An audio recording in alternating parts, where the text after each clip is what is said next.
पांडे जी, हमारे news channel पे आपका स्वागत है। बहुत बहुत धन्यवाद। और मैं आपसे, क्योंकि आप मथुरा के रहने वाले हैं, मैं एक ऐसे अहम मुद्दे पे आपसे बात करना चाह रहा था कि इस समय जो मथुरा में इस समय ज़्यादा हंगामा चल रहा है वो है बांके बिहारी कॉरिडोर के लिए। तो उसके लिए आप क्या कहेंगे, क्योंकि आप मथुरा वासी भी हैं? निश्चित ही तौर पर बहुत सौभाग्यशाली हूँ कि ऐसी पावन भूमि पर मेरी जन्मभूमि है मथुरा, और दिल की बहुत ही गहराइयों से आदरणीय मुख्यमंत्री जी का स्वागत करता हूँ, धन्यवाद देता हूँ कि उन्होंने इस ओर भी हमारी तरफ ध्यान दिया है। चूँकि ये सपना आदरणीय प्रधानमंत्री जी मोदी जी ने देखा था, काशी कॉरिडोर बन चुका है, उज्जैन का बन चुका है, अब मथुरा की बारी है। देखिए, इससे जनता को बहुत राहत मिलेगी, रोजगार के साधन बढ़ेंगे, संसाधन बढ़ेंगे, और जो असुविधा जो लोगों को होती है, आप देखिए रोज आए दिन हमें देखने को मिलता है कि कहीं ना कहीं भीड़ की वजह से यात्रियों को, श्रद्धालुओं को दिल में पीड़ा होती है, उनको चोट पहुंचती है। भगदड़ की वजह से कुछ लोग जाना भी वो पसंद नहीं करते। तो कॉरिडोर बनने से रास्ता साफ होगा, लोग आसानी से आना जाना पसंद करेंगे और इसीलिए प्रभु श्री बांके बिहारी के दर्शन कर पाएंगे। इससे देखिए, गोस्वामी समाज जो पंडा समाज है, उनकी एक अलग पीड़ा है। मैं उनके विरोध में बिल्कुल भी नहीं हूँ, मेरी सहानुभूति उनके साथ है, लेकिन उनको भी स्वयं इसमें आगे बढ़ चल के आना चाहिए। वजह क्या है? वो एक्सपेक्ट कर रहे हैं, देखिए सरकार मुआवजा दे रही है, सरकार ने मुआवजे की मना नहीं की है। सरकार उचित मुआवजे का प्रावधान सरकार ने रखा हुआ है, उचित मुआवजा देगी। और उनका जो आवास का जो आवंटन है, जिस रेशियो में, जिस कंडीशन में जो आवास जो उनका वहाँ है, उस रेशियो में उनको आवास वो आवंटित कर रही है। तो इसमें गोस्वामी समाज को स्वयं आगे बढ़ के आना चाहिए और सरकार के साथ कंधे से कंधा मिलाकर सरकार का साथ देना चाहिए, सहयोग करना चाहिए। देखिए, आए दिन मैं बता दूं, गोस्वामी समाज जो हमारा है, कुछ जो हमारे पंडा लोग हैं, उन्होंने मंदिर की, हमारे बांके बिहारी मंदिर की कहीं ना कहीं छवि को धूमिल किया है। क्यों किया है? कि वीआईपी दर्शन के बहाने स्पेशल लोगों को ले जाने, आम श्रद्धालु, आम जो जनमानस है, उनकी भावना कहीं ना कहीं आहत होती है कि अगर आज मैं पैसा नहीं दे रहा तो मुझे बांके बिहारी के दर्शन सामने से नहीं हो पा रहा। तो विषय ये है कि किस तरह से दर्शन कर पाए और किस तरह से समाज जो शोषित जो वर्ग है उसका उत्थान कर पाए। अच्छा, ये क्या बोलते हैं, सारा गोस्वामी समाज विरोध कर रहा है या कुछ ही तबका विरोध कर रहा है? देखिए, श्री राधा वल्लभ मंदिर है पीछे, पूर्ण सपोर्ट में है, पूर्ण समर्थन में है, और सरकार के साथ कंधे से कंधा मिला के खड़े हुए हैं। कुछ ही लोग ऐसे हैं जो इसके विरोध में हैं, जिनका अभी तक शायद मलाई खा के पेट भरा नहीं है। वो जिन्होंने जनमानस के साथ, श्रद्धालुओं के साथ जो दुराचार, दुर्व्यवहार हुआ है, वो उसको देखिए। हालांकि मुझे दुख इस बात का है कि जो हमारी मथुरा की धरोहर है, जो छोटी छोटी कुंज गलियां हैं, जहाँ भगवान श्री कृष्ण ने, बांके बिहारी महाराज ने वहाँ रास रचाया, गलियों में खेले कूदे पनपे बड़े हुए, तो वो टूटेंगी। निश्चित ही दुख का विषय है।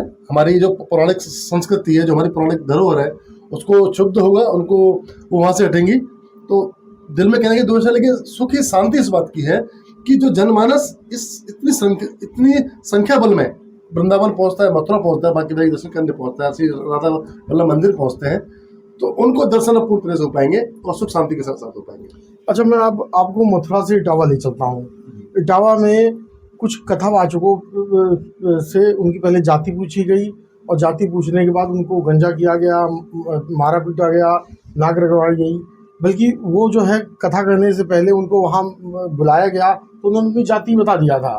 लेकिन उसके बावजूद भी वैसे कहा जाता है कि हिंदू समाज एक है, लेकिन इस घटना से कहीं ना कहीं इस पर प्रश्न चिन्ह लगता है कि क्या हिंदू समाज सच में एक है? उसके बारे में आप क्या कहेंगे? देखिए, ज्ञान की, विद्या की कोई जाति नहीं होती, और मैं इसके कतई विरोध में नहीं हूँ, चाहे वो किसी भी जाति से संबंधित हों। हिंदू है ना, सनातनी है ना। आपको शायद मैं बता दूं, जितना मेरे संज्ञान में ये मामला है, कि इसमें जाति के पीछे द्वेष नहीं हुआ है।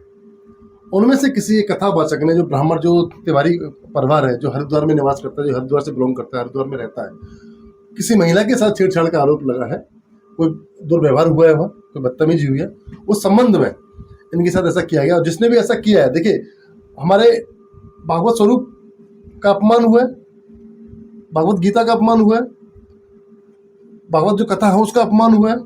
और इसका देखिए शर्म मुझे इस बात की आती है, इसका विपक्ष ने कितनी जल्दी संज्ञान लिया है। अखिलेश यादव ने तुरंत उनको बुला के, लखनऊ बुला के क्या मन के नहर पे घोषणा कर दी, उनको मौका मिल गया राजनीति का। इससे बड़ी शर्म की बात कोई नहीं सकती कि वो हमारे सनातनी धर्म पर, हमारे पौराणिक उन चीज़ों पर आघात कर रहे हैं और ऐसे लोगों को सम्मान कर रहे हैं। मैं उनके भागवत कथा वाचकों के विरोध में नहीं हूँ, लेकिन जो उन्होंने अपमान किया, जिस महिला के साथ छेड़छाड़ करी है, जो मारपीट करी है, मैं उसके विरोध में हूँ। जी, लेकिन इसमें सभी लोग जितने भी वहाँ आए थे सभी ने तो ऐसा किया नहीं होगा, किसी एक ने तो किया होगा, उसे सजा मिलनी चाहिए, लेकिन वहाँ पीटा सबको गया। कुछ असामाजिक तत्वों के द्वारा एक घटना घटित हुई है, मैं इसकी घोर निंदा करता हूँ और कड़े शब्दों में इसका हम संदेश देना चाहता हूँ कि आगे ऐसी घटना ना हो। जी, और कथावाचक की कोई जात नहीं होनी चाहिए। हालांकि देखिए, एक ब्राह्मण आदमी, एक पंडित आदमी का काम है कि वो कथा वाचता है, कथा भागवत करते हैं, लेकिन ज्ञान और उसकी कोई परिभाषा कोई सीमित नहीं है। विद्या ज्ञान की क्या परिभाषा, कोई भी कर सकता है।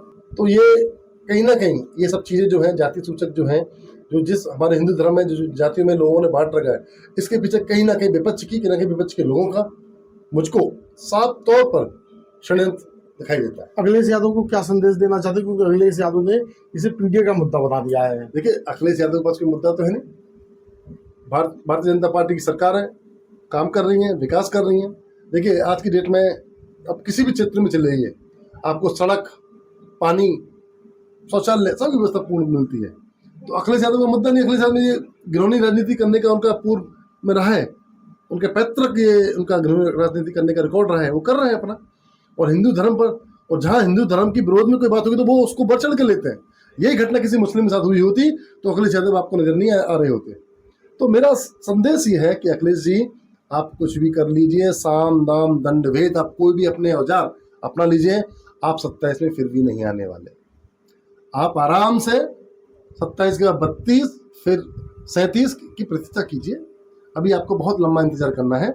योगी जी अच्छा उत्तर प्रदेश का शासन काल को चला रहे हैं, अच्छा देश की प्रगति हो रही है, तो आपको अभी और विश्राम करने की जरूरत है। आप आराम से राहुल गांधी जी की तरह कहीं ना कहीं इटली, जर्मनी, कनाडा और ऑस्ट्रेलिया, लंदन घूमिए आराम से, वही आपको शोभा देता है। आपको हिंदू धर्म में राजनीति करने का कोई अधिकार नहीं है।